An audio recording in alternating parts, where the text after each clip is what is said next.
the hard part about being an open platform is that it's easy for us to get picked apart as being like this place with all this terrible stuff going on, right? And it's because we're open, so you can actually see it. You can see the bad stuff. And knowing, as we do, just from basic statistics, that like you look at who's commenting about the stuff, and you find out it's like, less than 2% of the community or the interacting users who are just making like more than 50% of the noise. Yeah, exactly. And being able to separate that out is difficult. We do want to make sure that users are heard.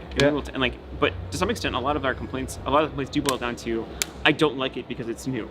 Or I don't like it because it's a change. I think the other side of your question too is just like, when you talk about kind of vocal minorities, like part of our job is to actually kind of protect and foster small communities that might otherwise get attacked. Okay, you know, exactly. And you know, it's like, so one of the things we have to do is like as a company is we try to basically stay out of it as much as possible, because the whole intention of the platform is like let the users do their thing, authenticity, right? If we're getting involved, like something bad has happened, and one of the places where something bad can happen is like, I mean, like there can be large communities that attack small communities, and that's like inappropriate, right? It's like, you know, it's like.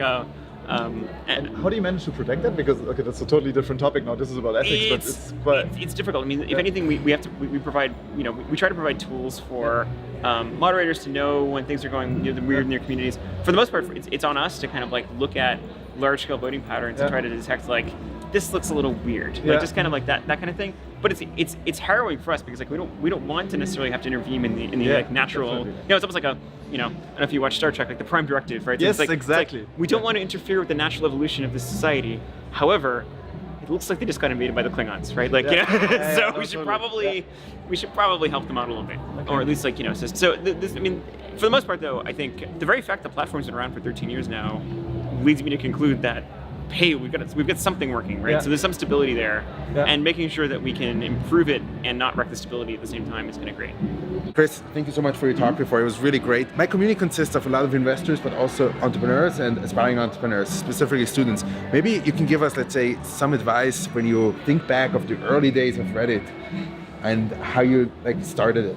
I mean, advice in the early days, I learned how long I could last living only off of pizza. That was an impressive thing. No, I mean, honestly, the one thing that I'm reminded of with startups in general is that, you know, your 20s are a magical time in your life where you can get by on very little sleep and with only the bare essentials of existence and not really suffer any quality of life like losses. And so when I was starting off at Reddit, I was doing grad school by day, working at Reddit by night. Managed to meet my wife that same year, and like somehow didn't die in the process. Like I was also like still exercising. Like I don't know, I could do maybe 2 of those things now, being like, you know, now married for 12 years. With a startup, you're gonna put your blood and sweat into it, and it's gonna take a lot of time and a lot of effort, and it might end up failing. In fact, 90% of startups do fail, but the whole point of a startup is to do a thing and try it out, and if it works, great. If it doesn't work, use what you learned from that for your next experience. Right. Just quickly talk about like your CTO role. What is it, let's say, to be a technical founder? How did you experience that working, let's say, with the business side? Oh, so the technical side, I think for Reddit had a tough go at it from the business side, if only because the thing about Reddit, it's actually hard to explain to advertisers.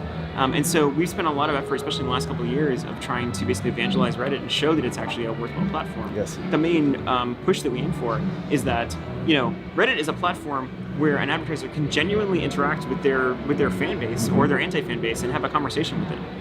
And so for the advertisers who've actually been able to take advantage of that, it's been a great experience. Cool. But it's a big departure from what we're used to in traditional advertising, where, you know, you kind of just have to deal with what you have. I think from the technical side, you know, the whole intention of the technology is to grow the site, which helps the business as well. Big fan of Alexis, your co-founder. How is it to work with him? He's very tall, which is something that being 5'6" myself.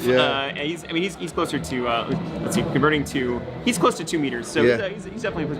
No, Alexis is great. You know, the joke during the early startup days with Alexis was, you know, we had Steve was the original technical co-founder, our CEO now. Alexis was the non-technical co-founder, and at the time when most of the original YC batches were 100% technology focused, there was this running joke of like, what does Alexis do? And the answer we learned very quickly was Alexis does a lot, right? Like the other half of the starting the company is really the kind of getting it out there, evangelizing, talking to users, especially for Reddit, and just kind of making that whole thing work. You know, he drew the alien, which is a really important thing. It's been our brand for the last 10 years. So no, Alexis is great. He's my favorite. He is my daughter's godfather. So really? That close? Yeah, we're very cool. Very cool.